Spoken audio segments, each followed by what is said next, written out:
Épilogue. On eût dit que la mort avait fermé le livre, mais sa force à ce coup l'avait laissé survivre. Et ce fut, je présume, à peu près vers ce temps, que je fis sa rencontre à la fin du printemps, qu'un premier entretien confondit nos deux âmes, et que, du premier jour, tous deux nous nous aimâmes.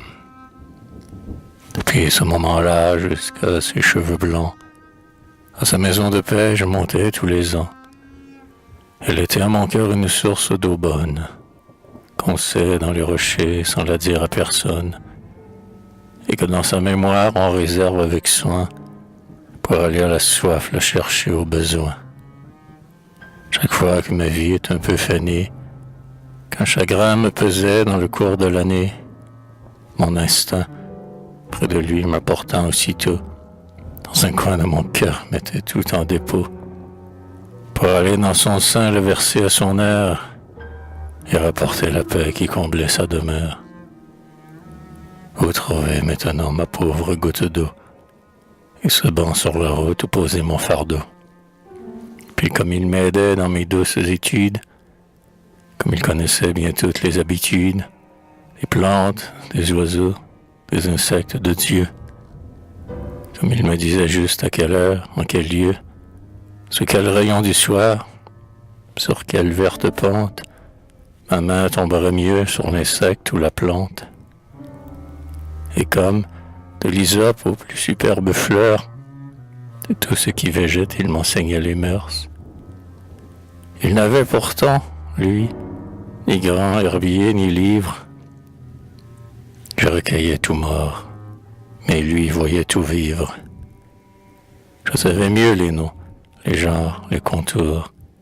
Lui, les saveurs, les goûts, les instincts, les amours.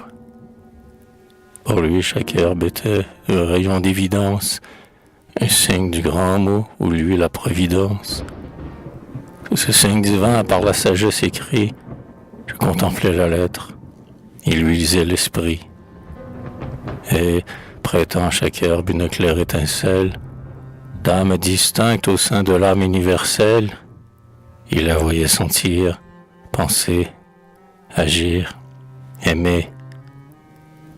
Et la nature ainsi, qu'il savait animer, avec ses sentiments, ses grâces infinies, et ses transitions fondant en harmonie, devenait sous sa langue un poème sans fin, mais toujours émouvant l'âme et toujours divin, car le nom de l'auteur, brillant sur chaque page, de jour et de chaleur inondait tout l'ouvrage.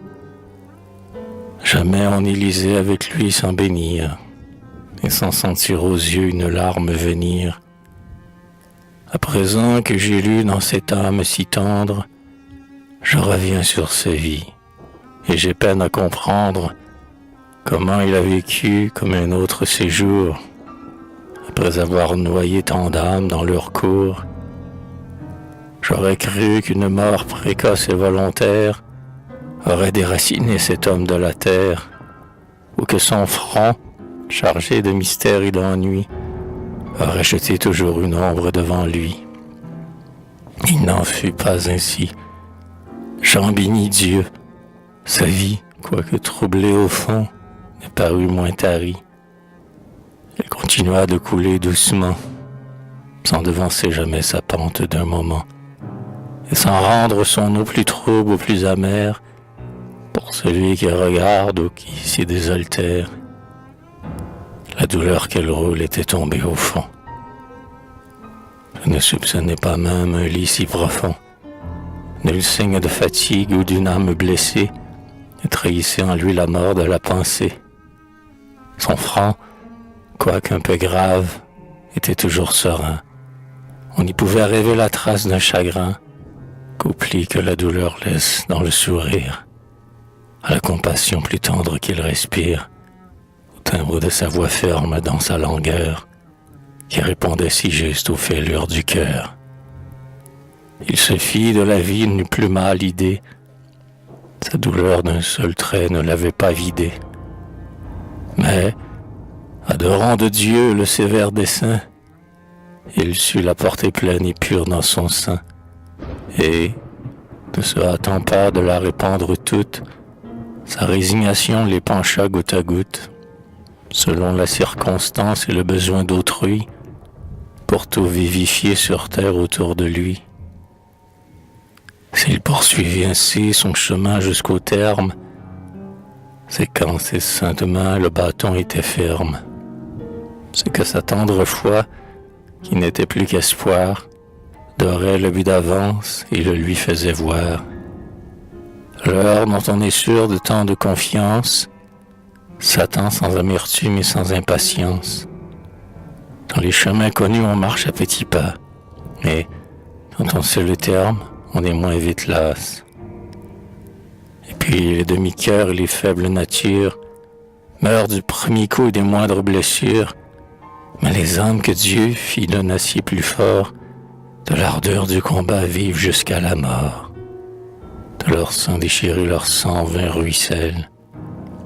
Plus il en a coulé, plus ils s'en renouvellent, et souvent leur blessure est la source de pleurs, d'où le baume et l'encens distillent mieux qu'ailleurs.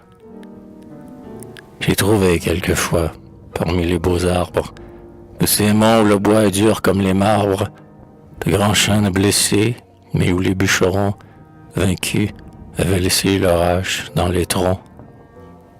Le chêne, dans son nœud la retenant de force, et recouvrant le fer d'un bourrelet d'écorce, grandissait, élevant vers le ciel, dans son cœur, l'instrument de sa mort, dont il vivait vainqueur. C'est ainsi que ce geste élevait dans son âme, comme une hache au cœur, ce souvenir de femme. Lorsqu'après cette fin, que je n'avais pu voir, j'eus accompli pour lui le funèbre devoir de tout ce qu'il laissait me faisant ma famille. J'ai voulu amener Marthe, la pauvre fille. Elle me répondit, en me montrant du doigt, l'arbuste enraciné dans les fentes du toit. Assez mûr comme lui, ma vie a pris racine. On me laissera bien vieillir sous ses ruines. Qu'est-ce qui soignerait le chien abandonné? On m'y rapportera le pain que j'ai donné. Je sifflai vainement le chien du pauvre prêtre. Il s'émut à la voix de l'ami de son maître. Mais, fleurant le sentier qui menait au cercueil, sans faire un pas plus loin, il me suivit de l'œil. Les oiseaux affranchis revinrent à leur cage, et je n'emportai rien de son cher héritage, que son saint crucifix de buis et de laiton, ses feuillets déchirés, ses bibles et son bâton. Puis ce jour, au mois où l'on coupe les seigles, je monte tous les ans la montagne des aigles, et, de mon pauvre ami le récit à la main, de la gratte, en lisant, je refais le chemin.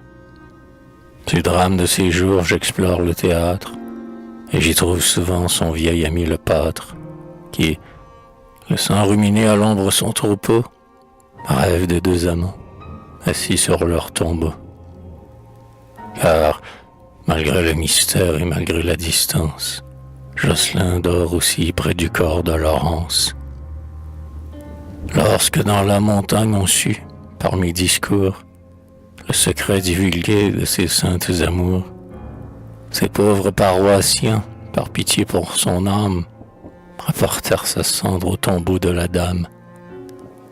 Et, depuis 7 printemps, ils sont couchés tous trois, au lieu qu'ils ont aimé, et sous la même croix.